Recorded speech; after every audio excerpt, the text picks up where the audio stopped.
Thank you very much. Ministers of State, members of the National Dialogue Planning Committee, honorable members of Parliament, senior government officials, representatives of organized labor, employers, the media, distinguished guests, ladies and gentlemen.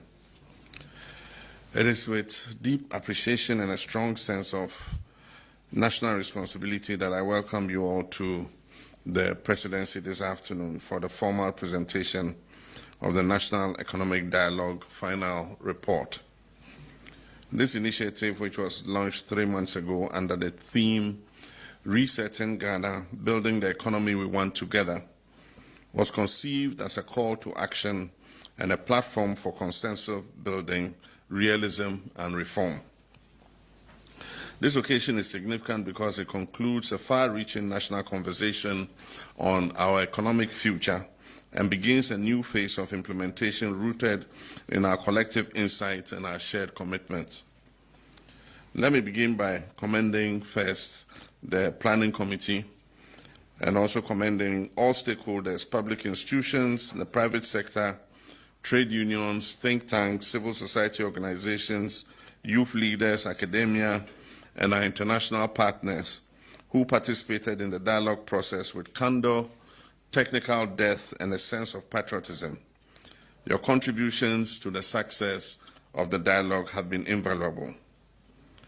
When we initiated this dialogue, we were under no illusion about the gravity of the economic crisis we had inherited.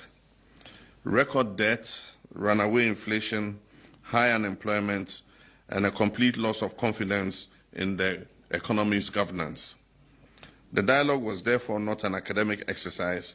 It was a necessary intervention in order to achieve our agenda to reset.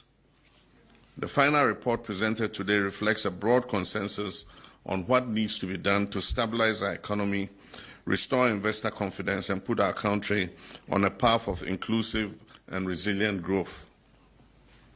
It offers practical homegrown policy solutions across 10 priority areas, and I want to share briefly how your government is already responding. And the first is restoring fiscal discipline. One of the dialogue's most precise conclusions is that we cannot rebuild confidence in our economy without restoring fiscal discipline and eliminating structural inefficiencies. We have therefore swiftly amended the Public Financial Management Act to introduce a binding debt ceiling aimed at Ghana's debt to GDP ratio, aimed at reducing Ghana's debt to GDP ratio to no more than 45% by 2028. To support this, we are establishing an independent fiscal council by the third quarter of this year to provide professional, non-partisan oversight of the national budget and borrowing framework. This body will publish regular assessments to keep the government accountable to the people. The second is energy sector sustainability. The dialogue recognizes growing energy sector liabilities as the greatest existential threat to fiscal consolidation and macroeconomic stability. Our energy sector carries a debt burden of over $3.1 billion US, with an estimated $1.8 billion US more required to finance fuel procurements for uninterrupted thermal power generation in the coming months. If left unaddressed, this situation significantly threatens national productivity and industrial growth. While we have devised a strategy to liquidate this debt and staunch the bleeding in the power sector, we must take advantage of recent gains created by appreciation in the value of our currency to accelerate the solution to our energy sector challenges.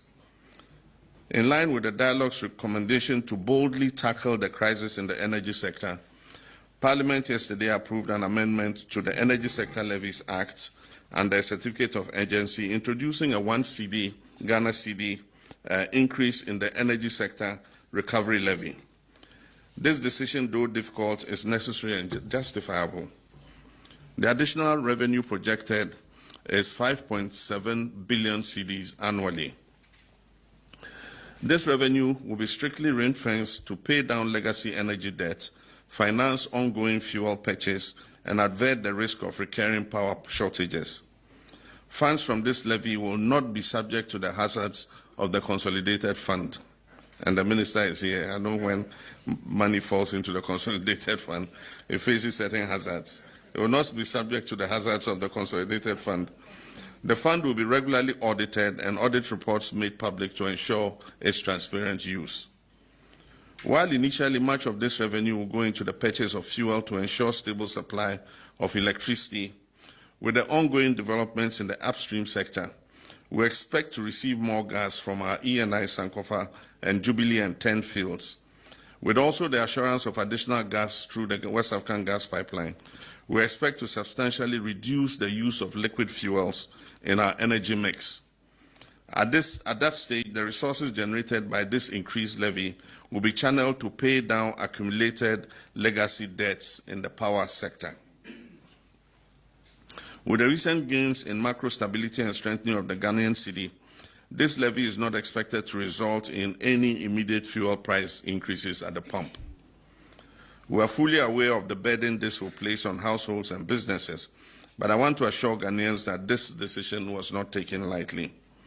Furthermore, the government will continue working to reduce systemic inefficiencies in the energy procurement and distribution sectors, while enhancing targeted social interventions for vulnerable groups. Reforming the tax system for growth and fairness.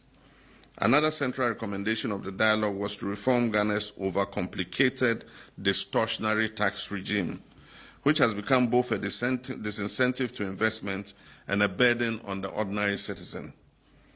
Accordingly, the government has moved to repeal 4 punitive and counterproductive taxes within the first 90 days of this administration: the electronic transfer levy, which was known as the e-levy tax, the emissions levy, and the betting tax. Additionally, we are undertaking a comprehensive rationalization of the VAT regime to remove cascading effects and restore predictability and fairness in VAT taxes. After stakeholder consultation and parliamentary review, these changes will take effect from September 2025. Our goal is to have a leaner, simpler, pro-business tax framework that supports growth and compliance.